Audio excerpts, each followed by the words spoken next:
செல்வத்தை வென்றவனை தனஞ்சய அப்படின்னா செல்வத்தை வென்றவன் அப்படின்னு அர்த்தம். அதாவது யுதிஷ்டிர மகாராஜன் ஒரு பெரிய யஜ்யம் பண்ண ஆரம்பிச்சார். அந்த யஜ்யம் செய்யணும் அப்படின்னா அன்னைக்கு நிறைய செல்வம் தேவைப்படும். ஏன்னா பெரிய அரேஞ்ச்மெண்ட்ஸ் தேவைப்படும், நிறைய மக்கள் வருவாங்க, அவங்களுக்கு வரக்கூடிய எல்லாருக்கும் நல்ல பெரிய பெரிய மாளிகை எல்லாம் கட்டணும். இன்னைக்கு இருக்கிற மாதிரி அன்னைக்கு கெஸ்ட் ஹவுஸ், அன்னைக்கு ஹோட்டல்ஸ் எல்லாம் கிடையாது. ஸோ அவங்க வரவங்களுக்கு நிறைய செலவு பண்ணணும், வரவங்க எல்லாருக்கும் நல்ல விருந்து கொடுக்கணும். அதே போல அந்த யஜ்யம் செய்யும் போது யாரு என்ன தானம் கேட்டாலும் அந்த தானத்தை உடனே கொடுத்தணும். ஸோ அதுக்கெல்லாம் செல்வம் தேவைப்படும்.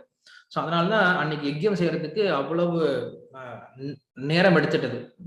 இன்னைக்கு நம்ம செய்யக்கூடிய யஜ்யம் மாதிரி கிடையாது. இன்னைக்கு ஏதோ நம்ம கூட்டம் அப்படின்னா 5000 ரூபாய்க்கு 2000 ரூபாய்க்கு 1000 ரூபாய்க்குலாம் இன்னைக்கு யஜ்யம் செய்ய வந்துடுறாங்க. ஸோ அது யஜ்யம் கிடையாது. உண்மையான யஜ்யம் அப்படின்னா அந்த அளவுக்கு சாஸ்திரங்களை பின்பற்றி செய்ய வேண்டியது யஜ்யம். ஸோ அன்னைக்கு என்ன பண்றார் யுதிஷ்டிர மகாராஜன், அப்படி ஒரு யஜ்யம் செய்ய ஆரம்பிச்சார். அந்த யஜ்யம் செய்யும் பொழுது நிறைய செல்வம் தேவைப்பட்டது. அந்த செல்வத்தை என்ன பண்றாரு அர்ஜுனன் கிட்ட சொல்றார், அர்ஜுனா நீ போய் செல்வத்தை தேடிட்டு வான்னு சொல்றார். அர்ஜுன் என்ன பண்றான் அப்படின்னா அன்னைக்கு இந்த பாரத வருஷம் முழுமையாக சுற்றி திரிந்து எல்லா ராஜாக்கள் கிட்ட இருந்து என்ன பண்றாரு நிறைய செல்வத்தை வாங்கிட்டு வர்றார். இதுல என்ன அழகு அப்படின்னா யுதிஷ்டிர மகாராஜன் எப்படி இருக்காரு அப்படின்னா அந்த செல்வம்லாம் குவியுது, பயங்கரமா செல்வம்லாம் குவிஞ்சிருது. குவிஞ்ச பின்னாடி அந்த செல்வத்தை எல்லாத்தையும் கணக்கு வைக்கிறதுக்கு அன்னைக்கு எல்லாரும் வந்திருக்காங்க, கௌரவர்களும் வந்திருக்காங்க சண்டை ஏற்படுறதுக்கு முன்னாடி.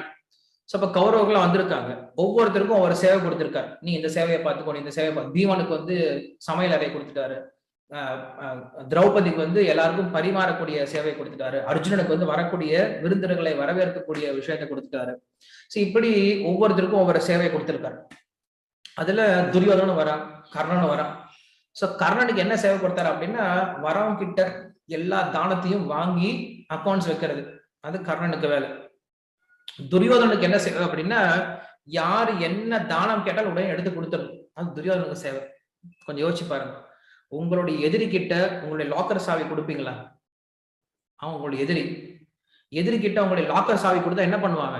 உங்க லாக்கர் எல்லாத்தையும் காலி பண்ணிடுவான் இல்லையா? அவன் என்ன நினைப்பான், எப்படியாவது இந்த லாக்கர் எல்லாத்தையும் காலி பண்ணணும், எல்லாத்தையும் எடுத்து கொடுத்துன்னு நினைப்பான் இல்லையா? ஆனா யுதிஷ்டிர மகாராஜா அதான் பண்ணார். என்ன பண்ணாரு, லாக்கர் சாவியை துரியோதன கிட்ட கொடுத்துட்டார். துரியோதன யாரு எதை கேட்டாலும் என்ன பண்ண, இந்த யஜ்யத்துல தானமா கொடுத்துரு சொல்றான். துரியோதனுக்கு ஒரே சந்தோஷம். என்ன பண்ண, தானத்தை வாரி வாரி வாரி கொடுத்துட்டே இருக்கான். தீரவே இல்லையா? எது தீரவே இல்லை? இங்க இருக்கக்கூடிய கஜானா தீரவே இல்லை. மக்கள் தீர்ந்து போயிட்டாங்க, மக்கள் இனிமேல வாங்குறதுக்கு ஆளே கிடையாது.